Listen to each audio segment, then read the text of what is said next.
the Shall we? Shall we? Just walk up to So sick. to reach up to this thing that's not there yet, but declaring that it's already there. You're actually looking for melodies that tell the story more than the words even. 100%. Yeah. The melody lines almost just capture this little beautiful essence of triumph and victory. And the transparency and the honesty in that is like, I don't think we don't hear many songs like that. Hey everybody, this is Rita Springer. Welcome again to the Rita Springer podcast, and worship is my weapon. Worship is my weapon. The most consistent thing in my life is how you intro this podcast. Every week I know it's First of all, coming. I just want everybody to know, if you're listening or if you're watching the video, it's never like 3, 2, 1. We're all just in the middle of a conversation and Rita like, Well, hey everybody, welcome to the Rita Springer podcast. Worship is my weapon. I gotta do what you gotta do. Gotta rally the troops when they're not ready. They're still not ready. I'm ready. Always ready. I've been ready. This is exciting, guys. So exciting. This is kind of part 2 of the FBR, Fed by Ravens Saga, where we're going to talk about 3 more really great songs. Incredible songs. And this morning. Songs that we all wrote on. And then we're going to sing them for the people. Crazy. And Bede's going to sing one. It's the last thing you're ever going to I would get. love, actually, if he would just... He's a worshiper. You can't stop him. But you know, actually, people I don't, hate that I laugh at that. people don't realize that you're an incredible drummer. Oh, Right? now you're outing me. That's On the what you pod. Oh, started dang with. it. Oh, there was my drummer for my recording was late, Don't. or I don't know what happened there. That's neither here nor there. But Bede For stepped church? in. Yeah, not for the recording, but like the week of For the rehearsal. The practice. first day. And Bede was back there, and he was playing all the parts. I'm right, Bede. Yeah, my Do you long miss arms. it, Bede? Do you Not at miss all. You don't. No. I just, I like putting the things together. But so like, I love that I know how to do that. Yeah, right. But I don't miss like actually doing the playing. Do you hear in rhythm though? Yes. First. Which is why like you get annoyed at me because I'm like, he will. Yeah, I always have to like, the rhythms don't like Drummer make part sense. view. Yeah. Yeah. I feel like that's my great team. I'm the exact opposite of that. I'll sing to the beat of my heart. That's it. The piano playing to the beat of your heart. That's Yeah. the best. Oof. I love You know, like playing with drummers has actually helped me become a better piano player totally. because of the timing and the rhythm. Yeah. And piano is technically a percussion instrument. Yeah. That's like I think the thing about it that, and you play so drummy, like you fill these spaces that it's the coolest thing. Yeah. Yeah, but you also everybody has their own way that they play. Yeah. And I that's should be encouraging to people not to try to play like somebody else because people will come up and say to me, "Oh my gosh, I love really I wish I could play like you." And I'm like, "Play like you." Mm-hmm. Yeah, because everybody has especially piano players and drummers have it. Like I can always tell when Joe plays. Totally. Because he has a certain way he plays. Yeah. Everybody has their own fingerprint. I feel like the best leader encourages you to play to the maximum of your ability, not to measure up against someone else. So as far as me as a piano player, it's I just make it by. But the thing about you though, Anna, did you have like years and years of piano lessons? Technically, short, not years and years, but when I was younger, I just didn't like apply myself necessarily. When I was like in high school, I used to do like recitals and stuff. Like I was really good. Oh, wow. And classically. But then the balance of also like being in church and like doing chord charts and far as like numbers, the juxtaposition of like theory, all those things. I feel like I can hear everything really well through the piano. Yeah. And I also didn't play with a full band.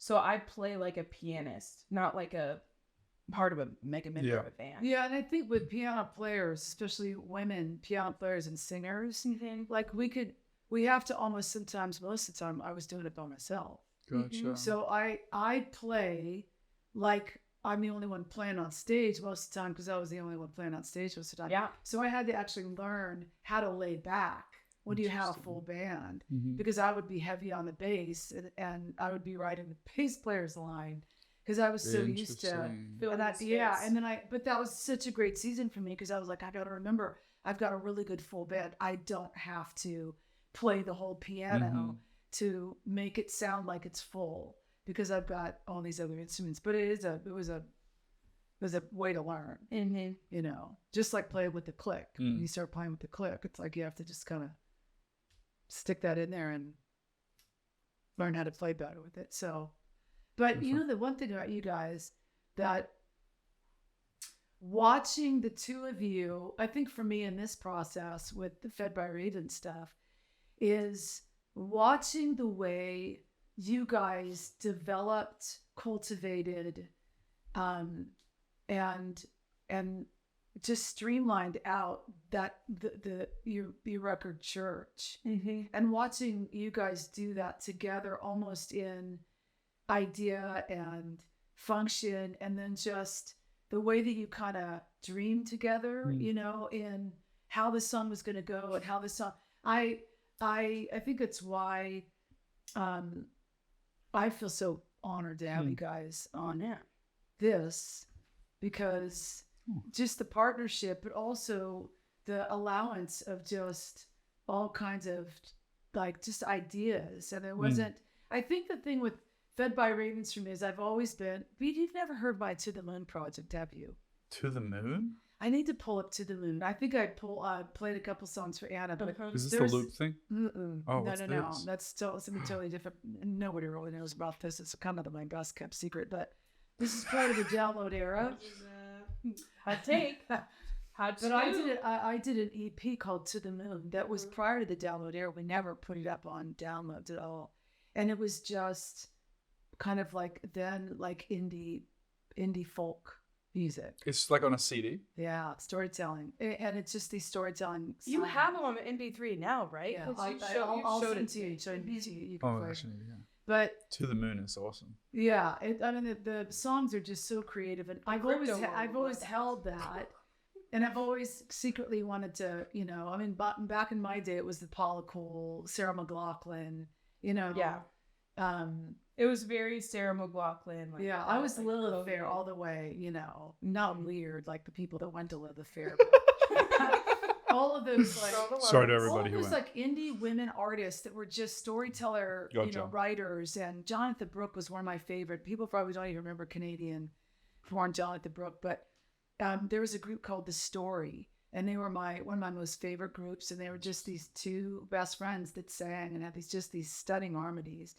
So worship music was almost like writing worship music for me has almost kind of been like a side seat or a back seat to all the creative stuff you could do with the other thing. And so trying to think about this, you know, I remember coming in with some of these songs being like, you know, what about this? And, you know, you guys were like, that's where you want to go? I don't know which one of you said that's where you want to go. It was when you came in with my yes. Do you remember this day? Well, everyone, the big thing is that this was initially a live record. Going to be live in the living room. Yeah, in your house, grand piano. So I think that's also to be said about like the evolution of a record, of like how it really can start to take its own form. So we're sitting in the studio, and I was like, if this is where you want to go, we're just going to take a new approach. Yeah, let's go. Yeah. Like, it was a little surprising to me because, you know, as the artist, I'm just like, I had this idea, and I had this idea, and I had this idea. And so you collect it all together. So when you guys were like, oh, you want to go here? That was the first time I was like, oh, this is different. I'm doing something a little different. Yeah. And you guys are always so encouraging, especially about like playing. That when we talk about piano, it's like you're always so encouraging. I'm coming for somebody like you that knows what they're doing musically, and I feel like sometimes I don't. And then people are so complimentary on the way that I play the piano. It's literally magical. Because I think I'm always trying to find the melody lines, or you know, you do feel a little inept as a piano player that you don't have this wild range of rhythm and all these things that other instruments play. So I'm in my head a lot, but coming up with some of these melody lines, and we did deviate and detour from the original. Yeah. whole original idea from live to now studio to, we're gonna take a dig in. Yeah. Yeah, I think it just opened up a whole new world, especially coming off of, because we just finished doing a live record together. Yeah. And then so we kind of had a little bit of that lens. And then once you came in with that idea and you're like, let's take that lens out, we're like, oh, well, then this is going to be so much fun. Not that live can't be fun too, but it was like, you just opened up a whole new world, and you gave a different direction of, because we had the heart and we had some of the piece of the creativity behind it, but you were like, let's invite in all the things. Like, there's nothing that we can't use off the shelves. Yeah. So that just kind of like, which I mean is like a producer's playground. It's anybody who gets and like, the subject, like the subject that we're talking about, I think I actually was thinking a lot about this yesterday, in terms of lyrically some of the things that are in the songs that we're going to sing today. I mean, the first song I'll throw on the table is He Will, which a 2-word title, you know, and I think He Will for me is always pulling it back around to, I know that sometimes it feels hard like this, but I don't want to leave us in a record swimming around in the hardship of it without really pulling us back to the shoreline of, no, he really is good. He's good. We can talk about the hard stuff, but and I think that's why I want to start off with He Will. Yeah. Because He Will felt like a, from what we were doing, it was in the same week that you were here. Yeah. That we were writing that. I want to say that was the second song we did that day. Yeah. Right? We did a song right before. I have no memory. I feel like it always like, it's a blow. Because it was the second one, and then you had a start, and it was just this like triumphant. Was Cal in? Cal was in this one. Cal was in this one. Yeah, she was in this one. Because the other one has the guitar line, that was the piano line that Jess had. Yeah, but it was it was the same day as Hallelujah. There was a segue from Hallelujah Anyway. Yes. That's the same day as that. Yes, as Hallelujah Which nobody Anyway. knows And about. those two songs, He Will and Hallelujah Anyway, were almost like a, hey, let's get out of what it feels like here in some of this murky darkness. Having those moments of triumph within. Yeah. Which I feel like the story is told so beautifully through all of these tracks. Yeah. But like all of this exists in your walk with Christ. Like, you know who He is, you know the character of who He is. And sometimes it's that like wrestle of like, Lord, what are you doing? Are you listening? Can you hear me? But then it's like that. Well, the nucleus of all of this is knowing that I've seen Him do it before. I know His character, and He'll do it again. Yeah, it's like a reminder, like grabbing people and taking them on the journey with you and be like, okay, I know that like, if you need healing, if you need to be saved, are you like stuck in the wilderness, stuck in this grave? Like, and that's where I'm like, I can remind you that He will, like, I promise. And I love that like assurance. Yeah. Cause it's like, oh man, it's such a relief song on the record to me. Yeah. Cause it's like, yeah, all of these emotions can still exist in the same season. And I think that's the art of it that I'm finding, I think was it felt so beautifully done. Yeah. Because He Will feels like worship. Yeah. It all feels like worship, but worship as it relates to how almost like people know me as a worship leader. Sure. Like it's a pretty, the music on it, the musicality of it, the time signature of it. It's not, it was almost a break from some of the wildfire melodies that we were finding in other songs. That you wanted them to catch fire. Yeah. But then when we did these kind of songs, it brought it back to singable, like songs that were singable. And I think that's where this one, you know, felt just so, like, you know, back to home base in a sense.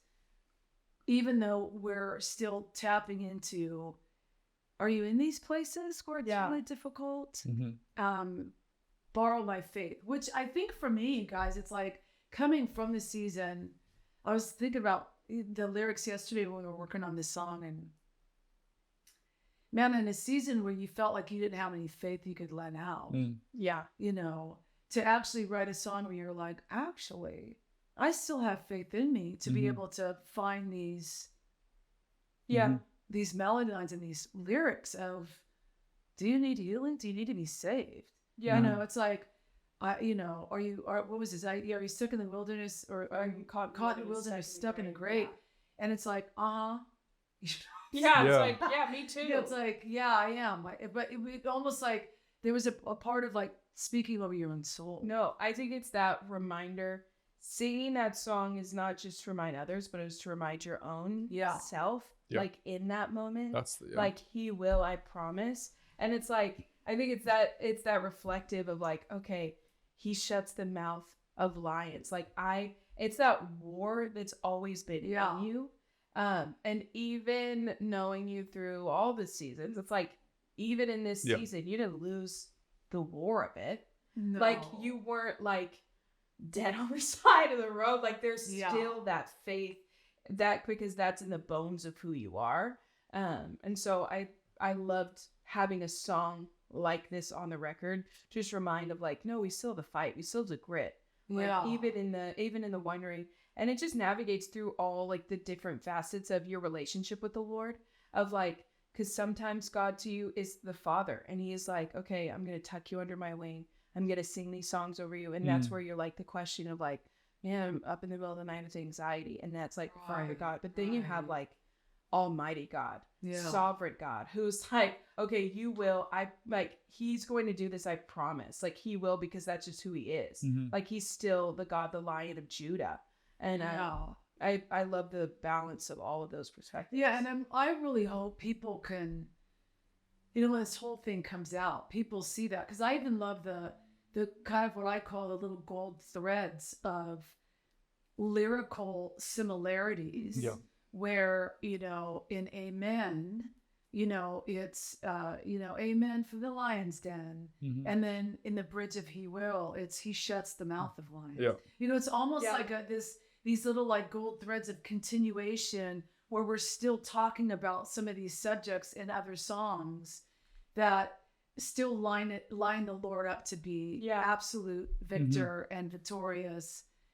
And even if you're in the hardest season of your life. I think that's such a testament to you, because you had this, like, it was the worst season. Yeah. And you're still coming in with songs like He Will. Yeah. Like, I swear He's going to come through. Yeah. He's like, it doesn't feel like He is. And it doesn't seem like I have no evidence except the past. And I think that is, like, to me, was just such a gift. It's all of these songs, but this is such a great one, because you came in with virtually that chorus as it is. Yeah.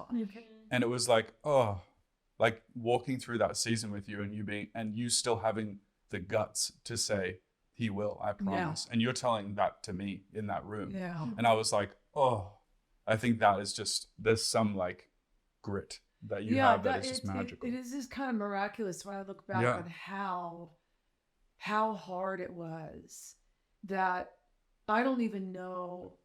I mean, I wasn't even telling you guys how hard it was. It just was like, just gutturally getting through the day.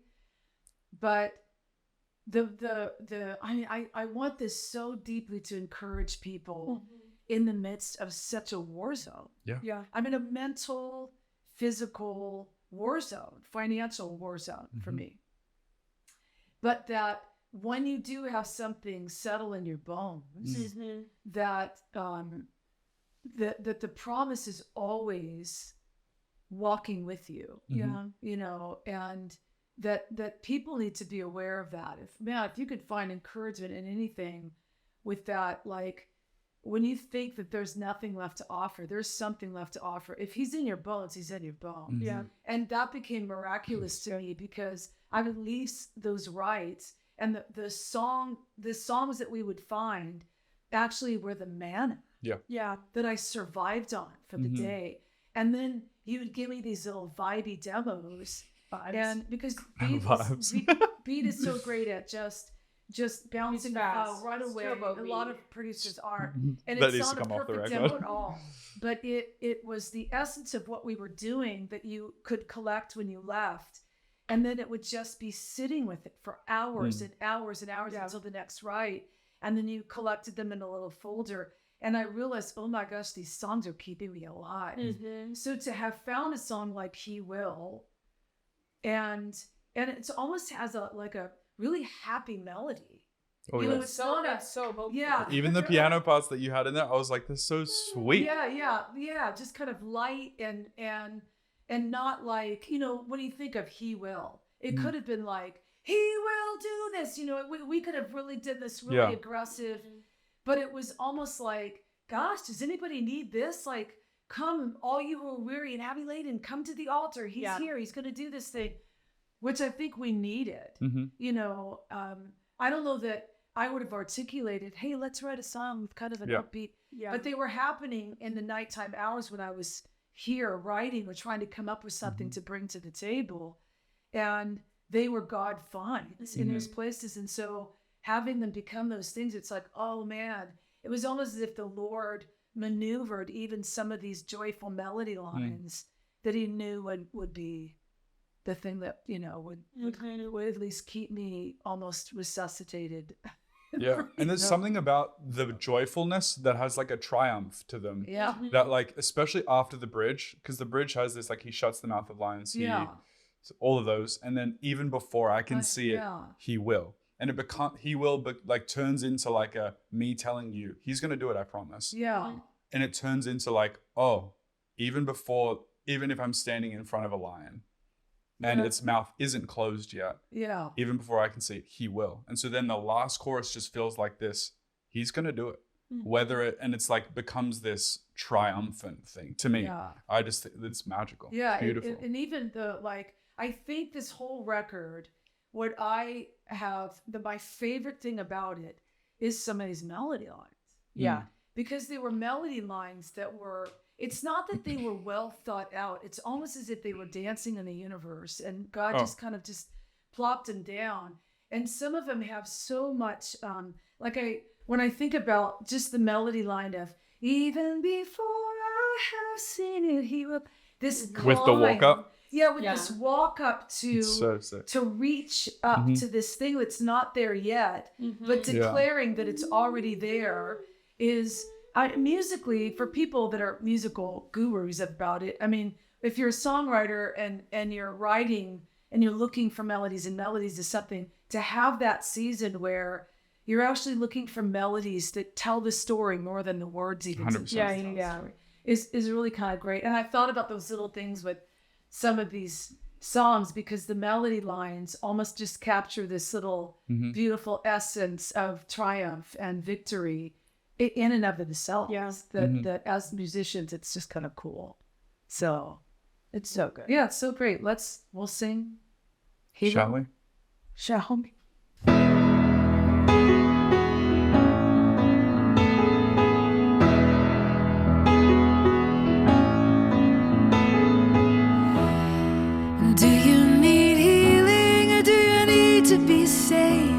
Are you caught in the wilderness, or stuck in a grave?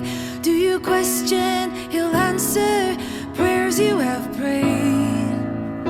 Or you can borrow my faith, 'cause he will. I promise he will. I know it. I believe it. I will speak it. Even before I have seen it, he will.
lions.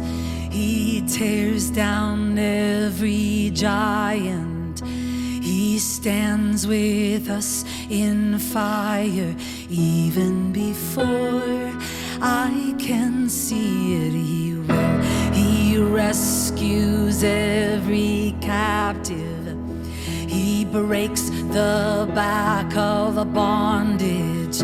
He'll finish what he started even before I have seen it. He will. He shuts the mouth of lions. He tears down every giant.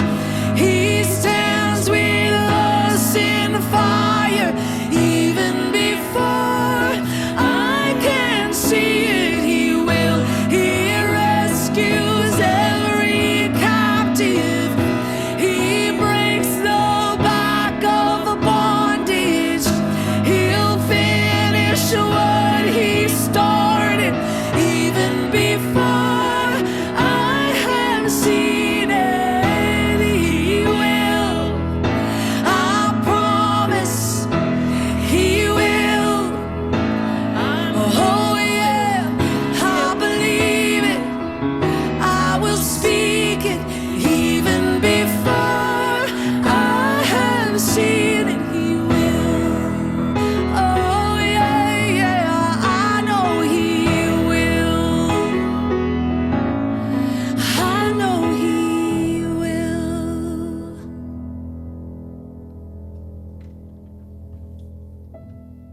The next song we're going to talk about My is a Yes. song called My Yes. I've been listening to this song nonstop all day. This song. This song is insane. My Yes was a late night find on the piano. I was listening to the memo of it last night. Oh wow. And I was in town and I came in. That's the one I just came in. I said, what about this? This is the one that derailed the record. And this This is is the what one that changed kind of everything. derailed the record. I love listening to a lot of different, just indie rock, indie, folk,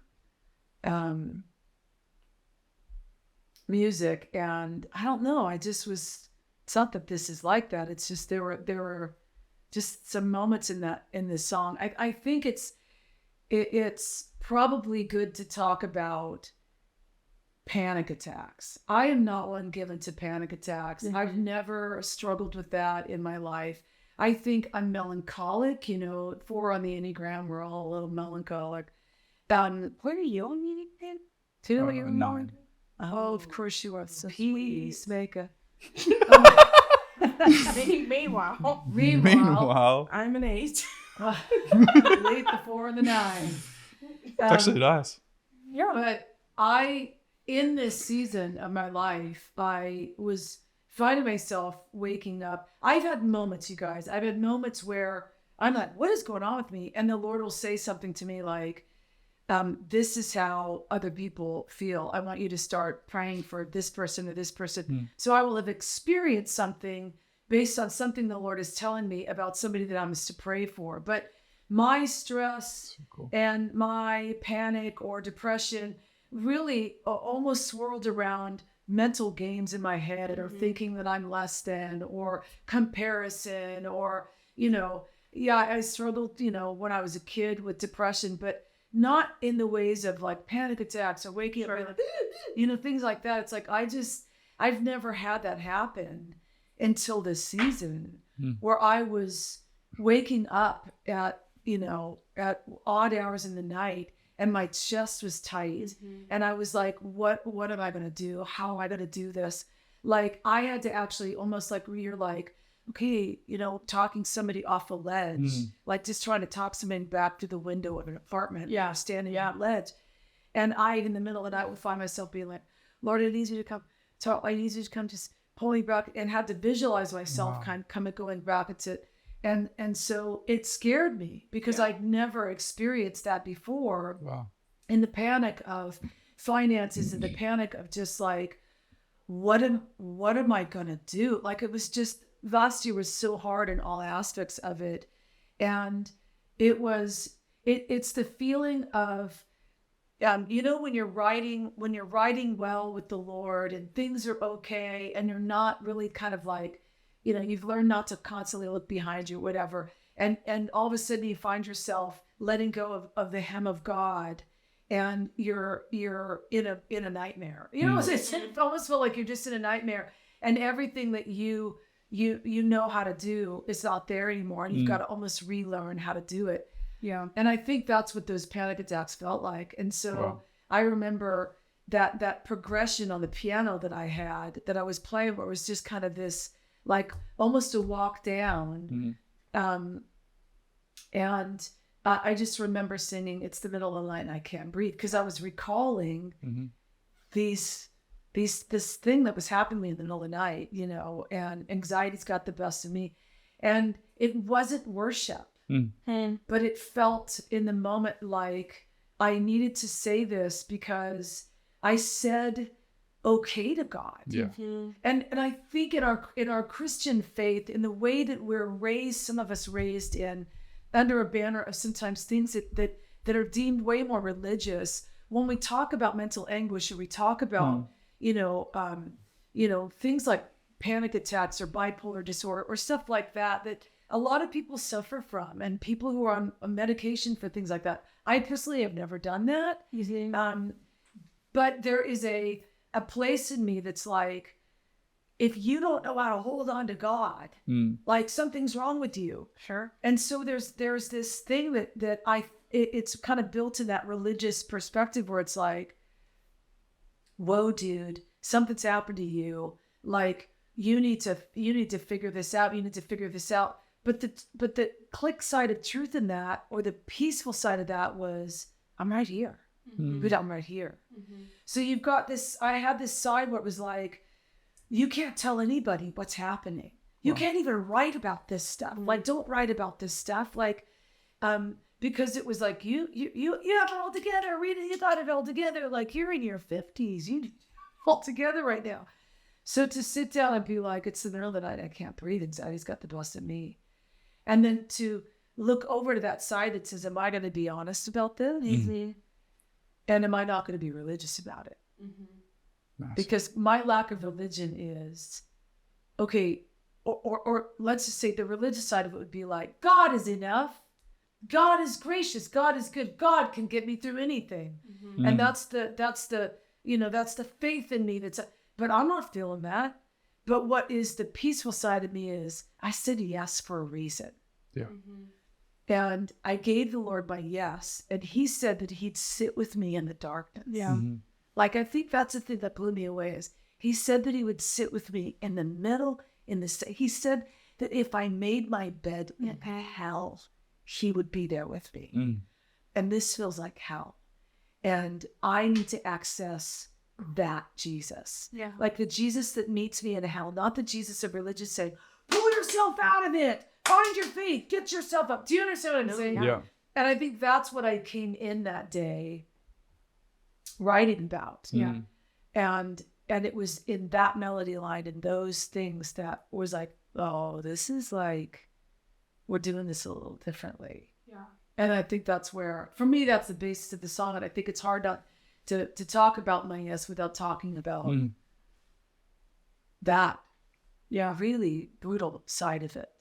That's powerful. I know that, like, I connected to it so much because I think we've even talked on your podcast before, just like, like my story, and I have an entire album that's about like my mental health, I'm OCD, so I'm super familiar with panic attacks.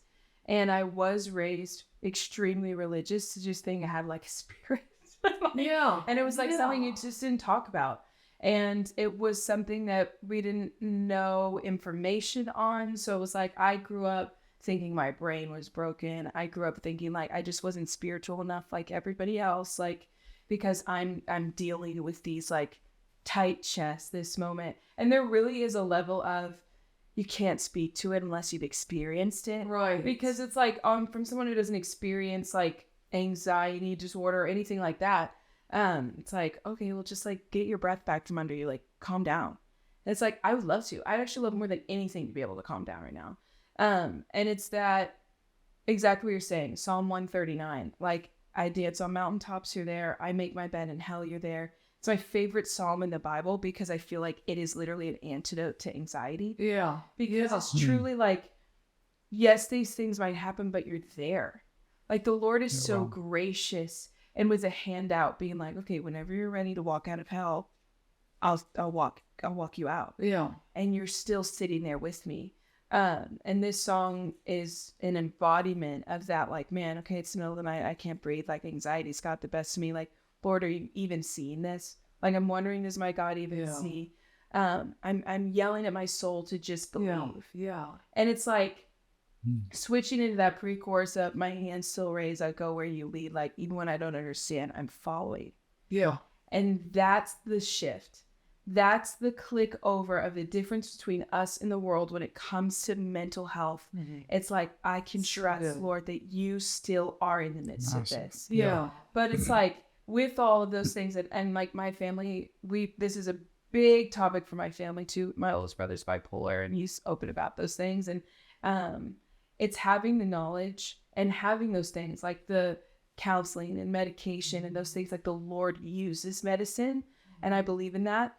And the Lord is a healer. Yeah. I used to think that this was just something I needed to live with my whole life. But I'm like, no, Lord, I'm now, I invite you into that to help me overcome it. Yeah. And I think that this song is just a reminder of like, okay, all of these things, I'm acknowledging this. I'm not hyper spiritualizing any of this. I'm acknowledging this is all happening to me. In that, and you're here, you still have my yes. Yeah. Because this is the commitment that I made to you. And you're better than the rest of this. Like, you are bigger than this. I can settle in that. And I think that's why immediately this song like jumped in my spirit. Because I'm like, oh my gosh, yeah, that is like has been my walk with the Lord. And just to see how faithful he is in the midst of all of that. And I think it's really healthy to talk about mental health in a healthy manner. Yeah. In a healthy, kind of balanced, spiritual manner too, because he does sit with us in it. It's not that I would ever want to linger there, and I don't want to use it as a crutch, because I've seen a lot of that. There's a lot of that, especially in a post-COVID world. There's so many people that struggle from anxiety that are avid believers in the Lord, but they lean more on their anxiety than they do on their faith in that Jesus could overcome it. And I think even when I think about the segue into the bridge of this, and it's saying some crazy big things like my flesh doesn't want to have to go through all these things to bring question about, like, I don't want to have to, like, there are things in the Bible that I was writing about, like, I don't want to be Jonah in the whale. I don't want to I have to find a ram in the thicket. I don't want to have to, like, just cross over the Red Sea and then live in the desert. I want to be able to learn from those things, but I don't want to, my flesh doesn't want to have to do those things, but I want to actually, if I have to go through those things, I want to learn through those things. Yeah. And those things will not hinder the original answer to, do you want me? Yeah. Yes, I want you. Yeah. And do you want to be with me from the Lord being the key? That the response isn't the mental illness. The response boils down to, yes, I want you. I want whatever you have in the midst of it. And the transparency and the honesty in that is, like, I don't think we don't hear many songs like that. And I feel like there's such a, like, parallel. I still remember when we were writing, I don't even know if I said it, but there's such a parallel to Jesus in it, where it's like, he's in the garden saying, I don't want to do this, but if I have to, I will. You still have my yes. And I think there's something so beautiful about, and that bridge does them. I don't want this, but you still have the same answer. And I think that is just so, like, that being a foundation and rock bottom is still yes. There's something stunning about being able to voice that, and for people to be able to hear that it exists for other people, and it's a true and honest place, and it actually happens. But the rock bottom can still be yes. It doesn't have to be leaving or no. I think that's the most beautiful thing about this song, is that the worst thing that can happen is still, this responses can still be yes. Yeah. Isn't it interesting how, I hear a lot, in women's issues and women's movement, that just the significance of and the power of the word no, and saying no. Wow. But the power and the simplicity of a yes, and what a yes actually really means. And it's a 3-letter word that's a full-blown commitment, to who he is and all that he offers. And just saying yes to him. What we're basically the song is about is, you've got my yes, but it breaks the back of every other thing that the enemy's trying to do to me. Yeah. So let's sing that one.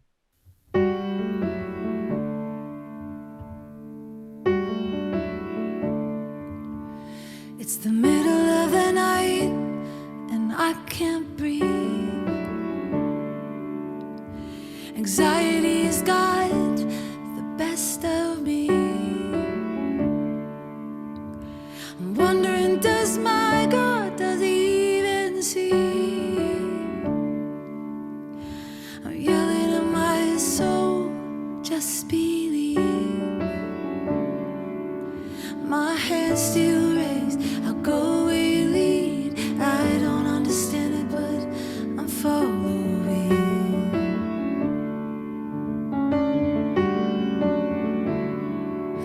When I gave my yes, I meant it. Walking the ledge and I'm not quitting. You never promised that it would be easy. I'd do it all over again. My yes is yes is yes. 'Cause you said that you'd never leave me, and that's what I'm still believing. The morning came again and you sat me up. Your mercy poured out and you filled my cup. And my voice reminds my soul, you gotta get up. Oh, you have to get up. When I gave my yes, I meant it. Walking the ledge and I'm not quitting. You never promised that it would be easy. Do it all over again. My yes is yes is yes. You said that you'd never leave me. That's what I'm still believing.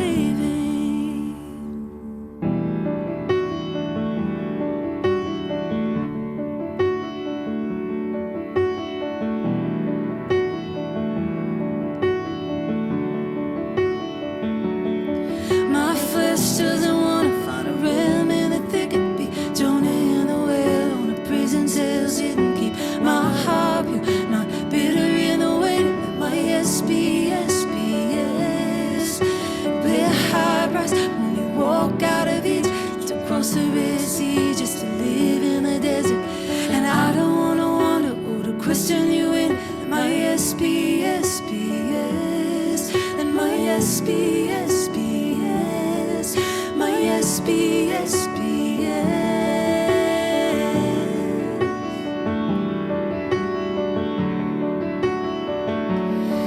When I gave my yes, I meant it. Walking the ledge and I'm not quitting. You never promised that it would be easy. I'll do it all over again. My yes is yes is yes. And you said that you'd never leave me, and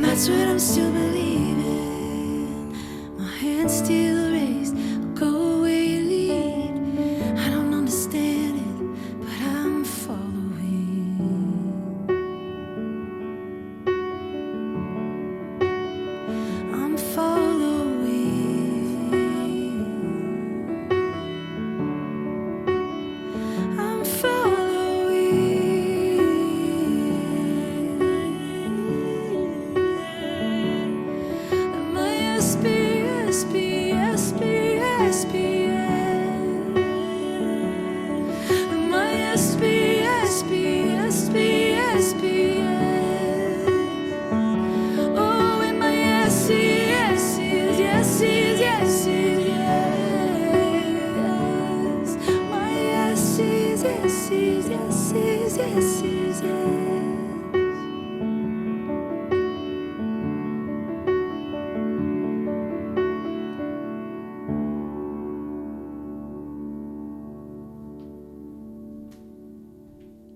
Last song today we're going to discuss is another little gem called Answer Me. Answer Which is, I mean, it's a simple song. But it floored me when you guys play. I came in on like the very tail of this, which honor to be here, Timmel. But you guys played it for me, and I was just like, because I think we were in like what songs to make it on the album kind of sit down moment. Yeah. And it was like, oh, we don't know if and then you guys played. I was like, no, this is so good. I like adored it from the minute, just the rawness, also the way that you sang it, also like the it's so sweet. I love when songs are like not sorrowful, but it is like definitely a place of more like longing, but it feels sweet. Yeah. Like that, the juxtaposition of that is always just like kills me. Mm-hmm. Yeah, it feels so sweet, but it's got such this almost like please. Yeah. You know, it's a sweet plead. Yeah. Basically to the Lord. And again, it was in the same season, obviously the same couple weeks of where my yes kind of was birthed in that guttural soil, but it was almost like another late night thing before coming. I remember coming in and I played it for you, and you were kind of I remember when I was playing that little, you know, you were like, ugh, what are you doing? And it's like, what are you? I don't even understand. Out of your hands doing this. Rita, you play things that none of us could ever imagine. Literally, one of my favorite things about this process has been getting you to play them like on the piano and seeing the MIDI and just being and like seeing the notes and being like, what? The way like, you play things is just so different. Also, you played a song that ended up being on my record that I was supposed to play, and I had a full day before the album recording. I was like, I can't play that song, so I made someone else play it. That's how incredible. I know when I wanted to play it. Now you wanted me to play. Wasn't it that the song you? No, that was another song that you also would love for you to play as well. But no, you're just incredible. Like what you marry a concept to the way that you play. It's inversions. I think my inversions are just different. and it just serves what you write so well that it's like, all right, you play it. They're so like intertwined as well. Like just yesterday, I can't remember what the song was, but I was like, what are you playing here? And I look at the notes that you're playing, and it's literally just two notes. Yeah. And I was like, what? No, yeah. I was like, I just need to simplify this. I'm like, I can't. It literally does this two notes. I was like, how does this sound? Funny. I never thought about looking at it in the MIDI. Oh, it's changed everything. That's the only way we got. I can't remember the song. There was a song where it's like Jesse and I were trying to figure it out. I'm like, I have no idea what you're playing. It just didn't make any sense. Wow. And I was like, just play it over here. And I looked at it and I was like, I don't know. Like, how did that come to me? It's such a sweet compliment, you guys. Makes me feel so good about playing the piano. It's the best. Well, I mean, like this Answer Me was an easy. I mean, it just had a provoking chord progression on it. I mean, it's pretty simple. It's not anything. It's not rocket science, but I think I was just kind of at the point where I was like, when does God answer? Like I don't think we have to beg God for stuff. Like I don't live in that realm. I think I grew up thinking, well, maybe you got to plead with the Lord for things. But I just don't feel like in this course of my life, and I tell students this all the time, is like, I don't think we have to beg God for anything. I think we give God permission to do it. And for me, this season was, oh God, what if he doesn't answer? Like, what if part of the process is the silence of the Lord? You know, because I mean, sometimes that is once you walk out that you stay regardless of what God says, or you believe regardless of what, or you believe already knowing what it is he's already said, he's already spoken. But when he's not talking, and you want the season to end so bad, and he's the only one in your head that can end it. And he doesn't end it. It felt just like this, oh, please answer me. Like, how do you get God to answer you? Like, and there really was this kind of like, I remember praying one night in one of my kind of spirals, and I just was like, please, please, please, please, please, oh, please, please, please. I'll do anything, almost like bartering with the Lord. Like, what do I have to do? Like, do you want me to like read the Bible from front to back? Like all these silly little things that I was thinking, will this move your heart? Will this move you to response? Will this move you to response? And I think there's a lot of people caught in a wilderness where they wonder, what do I have to do for the Lord to respond to me? And I don't think I'd ever been hit with that reality like I did coming into this season, where I was sitting down writing lyrics like, answer me, would you please just answer me? Because I'm sick and deep, and I think my head is like playing games with me. And I you say all I have to do is come and knock and you'll open the door, but it's like nobody's home and the lights aren't on and you're not doing anything. I don't know what to do with this. Like, what do I do with this? And I think it's why I loved kind of like the simplicity of when you came in that day and we were like, what about this song? And this song gonna needs a bridge, and you were like, answer me is the bridge. Yeah. I mean, will you answer? Will you just answer? Like, just like, that's just the bridge. And the simplicity of just, again, it's 2 words, right? Answer me. Yeah. It's the whole song is like a wrestle. Yeah. And it's that like, is. And it's that, there's such a sweetness to it though. Yeah. And it's like almost like childlike. That's like when I think of it, because it's like, and then it just explodes and it's, and we're just like, will you answer? And then it comes back to that, like, into me. I'm listening. I'm done talking. Yeah. And I think you get to this resolve of like, all right, now I'm going to wait for you to speak. Yeah. And it's that transition of like, because it literally is like a kid, like pulling on like their kid, exactly. Pulling on their dad's leg. It's like, would you please, hello. And it's like, I'll wait for you. I'll wait until you're done. There's something even like in the way you sing it. Like most of the vocals on this whole album are the day we wrote them. Yeah. And it's such an interesting, like there's an emotion that probably you can't like recreate again.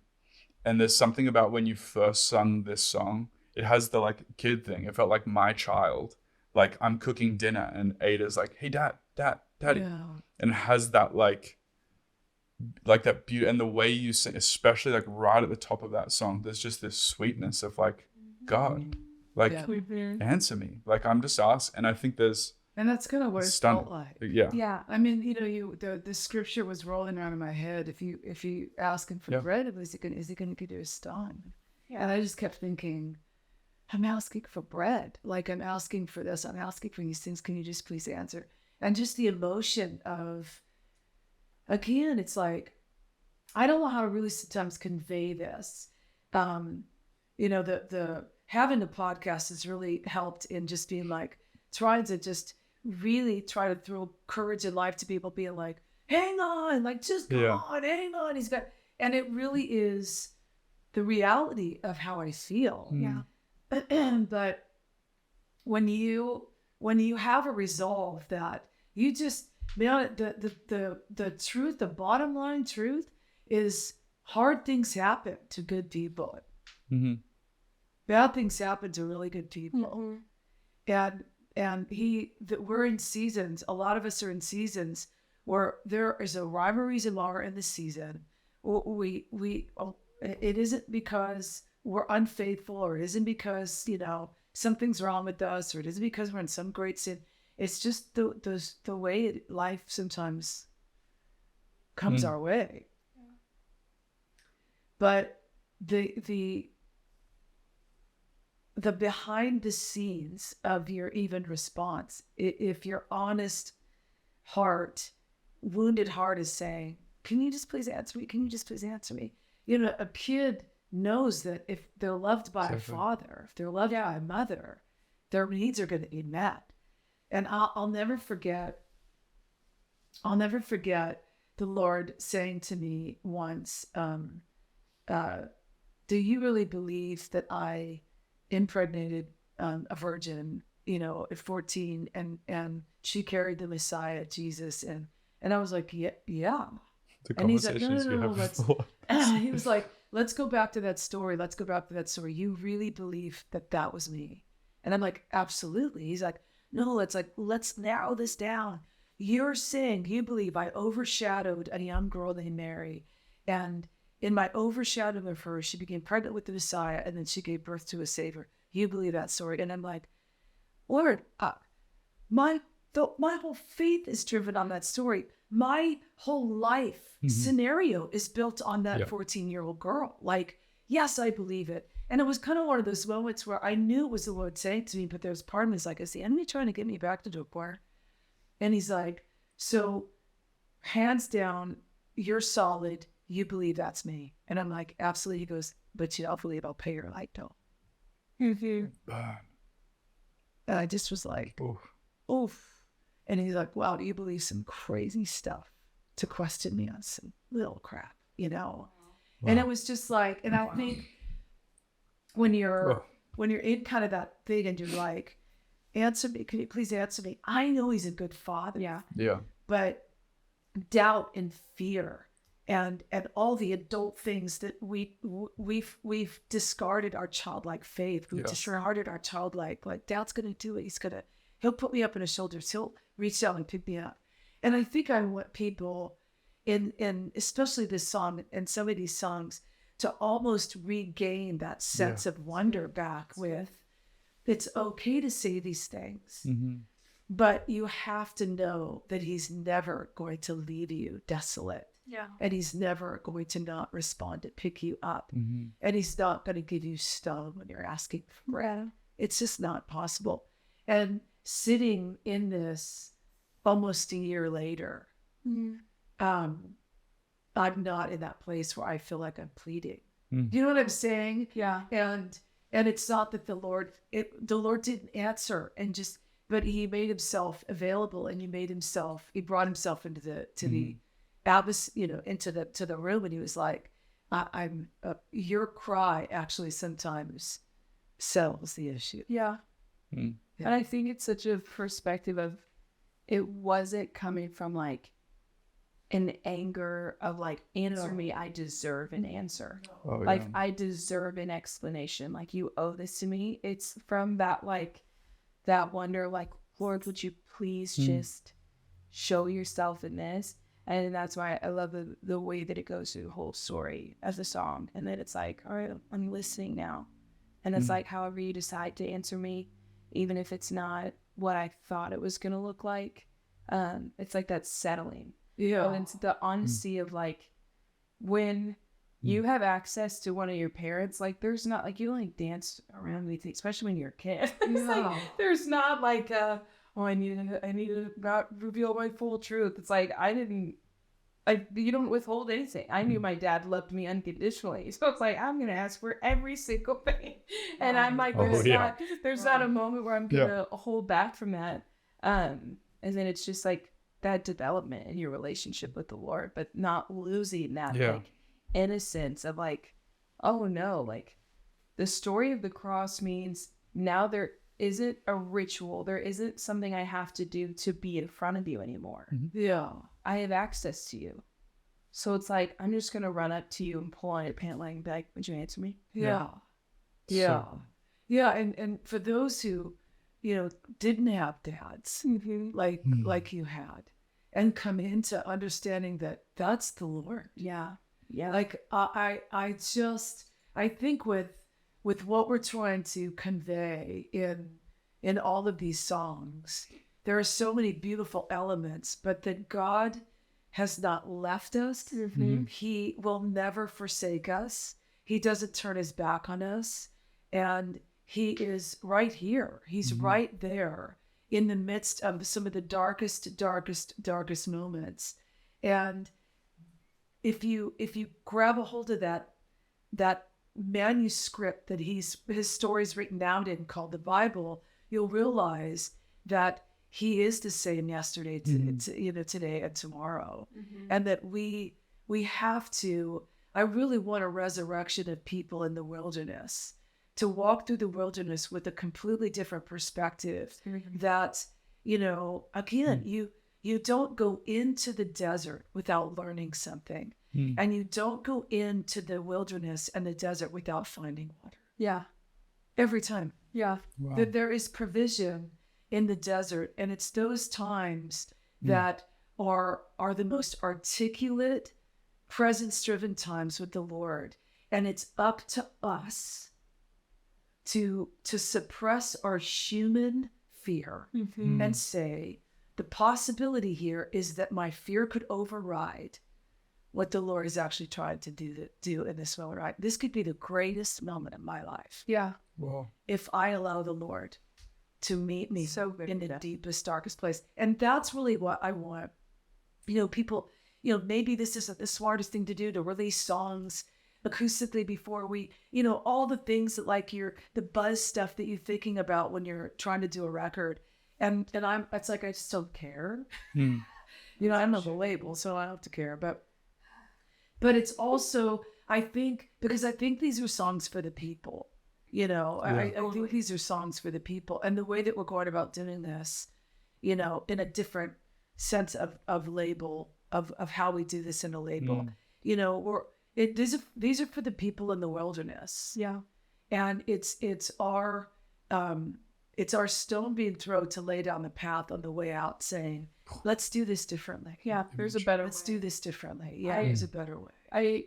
Something that is like, I remember a big, I don't know, I guess buzz phrase that was coming out for a while, especially when it came into like this sector of mental health and all these things. It's like, it's okay not to be okay. And it's like, okay, we're acknowledging that we don't have everything together. And I love that acknowledgement.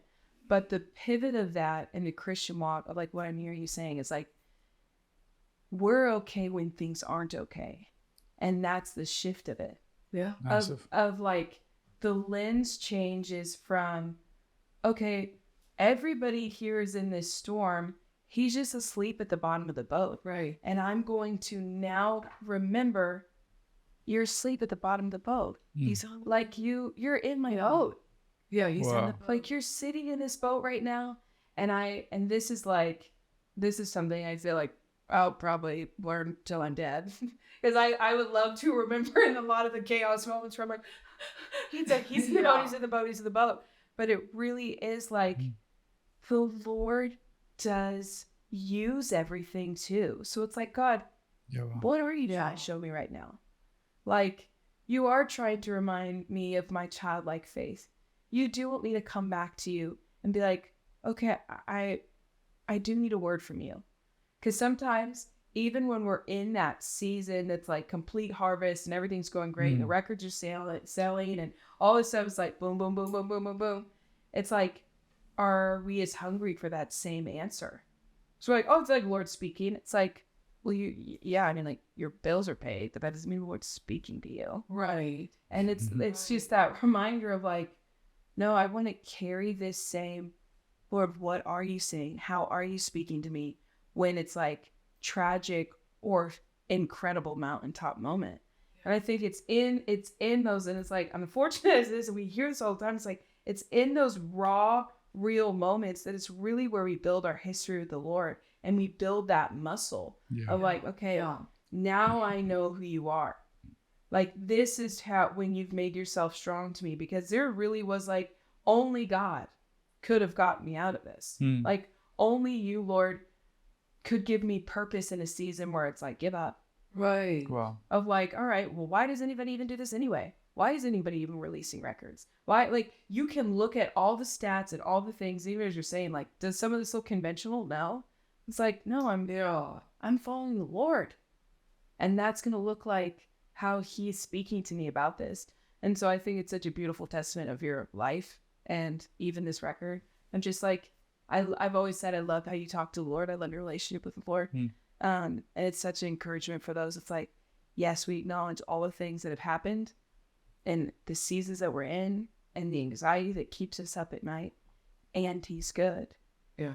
And I can now rest in the settlement of knowing he's still going to take care of all of it. Your dog just growled. I'm like, Gabby, did you hate that? Or So good. he said amen. Yeah, that's so good. Well, we'll trail out on this with Answer Me. And yeah, I hope you guys love these songs.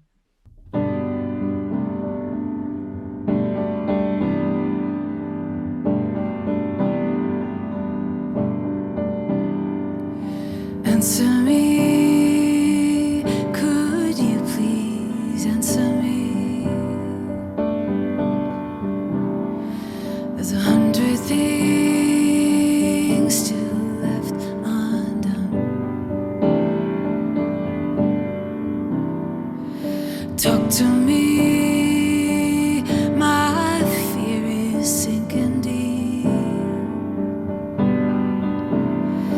My head is telling me you've up and gone. You said